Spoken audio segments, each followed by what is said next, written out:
What up, bench? So today I thought I would just showcase my Kanna's gear before Destiny hits. I'm pretty sad about the Kanna changes because I really like Kanna the way it is right now, and I don't plan on doing any more gear upgrades in the near future. I think if Kanna does get some adjustments post Destiny, I might come back to the character a little bit more, but for now, I think I'm just gonna stay farming in Grandis with this character after the changes come out, do weekly bosses, but as far as upgrading gear, I probably won't put much effort into that anymore. I have a lot of history with this character. I will just kind of go over that history with you as I showcase the gear. So this character I started in late 2019 / early 2020, and that was when Bye Bye Station was around, if you guys remember that. Bye Bye Station was a really easy way to make mesos because you can basically get the Kanna to level 150 and start making 600 mil per hour rates, which was pretty crazy for the time. And so I originally was playing Ark and Pathfinder, and eventually I made this Kanna because, I learned more about the game, and, I was like, okay, I have to stop being a noob, and I really just want to make some mesos, okay? And so I decided to make this Kanna as a bye-bye farmer, and I remember I had like 1 month of farming in it, and then they announced that they were removing bye-bye station. So that kind of sucked, but at least I did get 1 month of farming, so I was able to prepare like meso gear and drop gear so that way I can convert it into an Arcana farmer. And I eventually just fell in love with the class. I'm a meso farmer at heart, that's why I play Shadower and Kanna. And Kanna was just really fun to me, easy to boss with, easy to farm with, really desired class for party bossing, obviously, and so I just decided to stick with it, and I've gotten pretty far. I liberated this character when it was around 46k stat, so that's when I did my hard will liberation versus Hilla. I was around 6.9k legion probably when I did my hard will, which I was pretty proud about because it just feels good to do that kind of boss at kind of on the lower caliber of stat. So this character is just my pride and joy, but now I plan to be on my Shadower a little bit more, so this character is just kind of going bye-bye. No pun intended. So to just give you an overview on some special things about my gear, I have a blue book which I recently got like 2 weeks ago. I'm pretty happy about that. I got a Berserked 22 stars. This was my second Berserked. The first one boomed at like 17 to 18 stars or something like that. I have an Endless Terror in my inventory sitting at 15 stars. I'm not sure if I want to tap it just yet, just because I would rather wait to see if Kanna gets some sort of adjustment. And if Kanna gets a good adjustment and I come back to the class, then I am definitely going to tap this to 22 star. With game that is like absolutely end gear or end game gear, I am going full 22. Like if I get pitch boss drops, I am sending it to 22. But with gear like this, Sweetwater Monocle, I'm just keeping it at 21.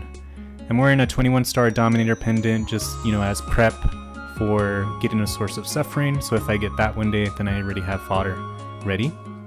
And I just don't want to do Commercy. Same thing with my Absos, they're 21 stars except my cape, which is 22 stars. The reason I got the 22 star cape is because I got this to 22 stars. I eventually wanted to go Arcanes on this character, and this cape took me 10 bill to get from 0 to 22 stars, and so I was like, you know what, let me just tap the Abso cape, see what happens. If it booms, I'll just wear the Arcane cape, because you can get the mix set effect, and so it ended up going 22, which is great because when you get your Genesis weapon, you can't mix the sets, Arcane and Abso, the change that they brought about in Maple Live. So I'm glad this didn't boom in hindsight. My Genesis fan, I liberated in April 2022, and this cost me about 15 bill for the potential and the flame. I'm pretty happy with the flame. I think the potential I would have preferred 3-line magic attack or 23% magic attack and some boss damage, but according to lots of people, this is way better. But I prefer having more magic attack for farming, so that's why I wanted the magic attack. Bossing, I don't really care. I plan to adjust the soul. I tried getting a 3% magic attack, but you know, it just didn't work out. So I just was like, you know what, let's just put a Lucid Soul for farming. As far as my stats go, in my gear, I am 49.2k. When I hit Maple Warrior, I'm 50.6k. My IED for Kanna is pretty good. I do have some event buffs, but usually I'm sitting around 96k stat, or 96% IED. Inner ability, 20% Meso. I will never roll this away, just because I'm a Meso farmer at heart, and I want the best rates.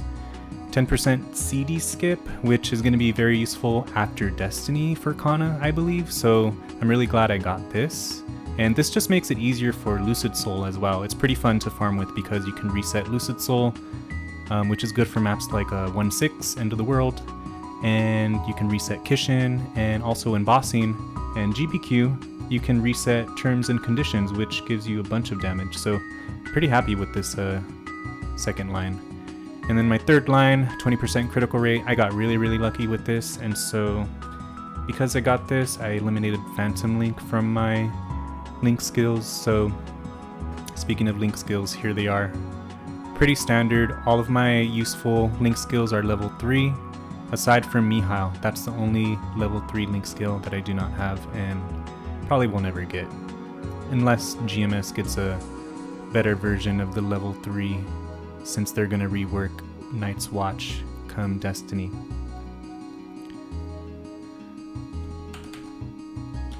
I can show you my Legion. I'm not 8k yet, but I plan to get that in Destiny because the rest of the characters that I have to level up are explorers, so I thought, you know what, might as well just wait for the rework so that way they're easier to train and I get an opportunity to try the new classes. So once I'm 8k, that'll be very helpful because then I can fill out my boss damage, which will be very nice for my Kanna, because Kanna really needs all this IED, but I am lacking in 15% boss damage, which is pretty huge. For my familiars, I have really good drop familiars, you know, just the standard large item acquisition, blah blah blah. And then for bossing, I have 20% boss and small healing, which is useful.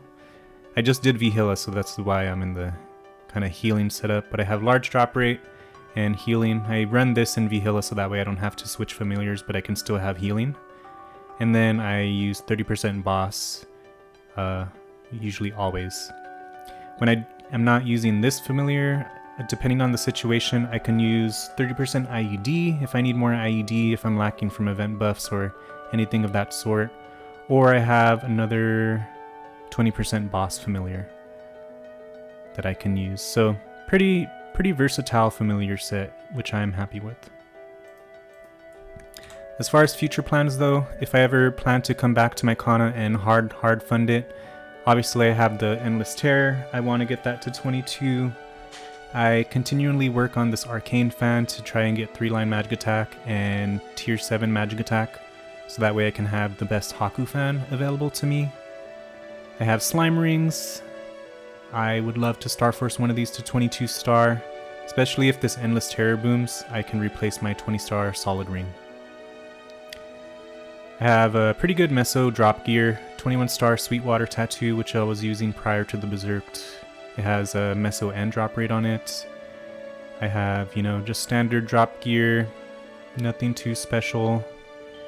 When I'm doing Cernium grinding, I use a 20 star Blackbean mark with Meso and 18% int, 2-line Meso cracked Gollix ring, and 2-line Meso synergy ring. I do plan to go Arcanes maybe someday, especially if we get more consistent Shining Star Force events. That's a really great incentive for me to convert to Arcane set, because I'm not happy with the potentials on my Absols. You know, I'm missing a line of intelligence here. You know, this is not perfectly 3-lined, and so these items, if I were to, you know, go ahead and replace them with the Arcanes, they have better flames, better potentials, my stat will go higher, my attack will be better, and it'll just be all around a good switch. But yeah, that's pretty much it. I hope all the Kannas out there find their way post-Destiny, whether you stick with the class or find a new class. Best of luck to you, and yeah, happy mapling.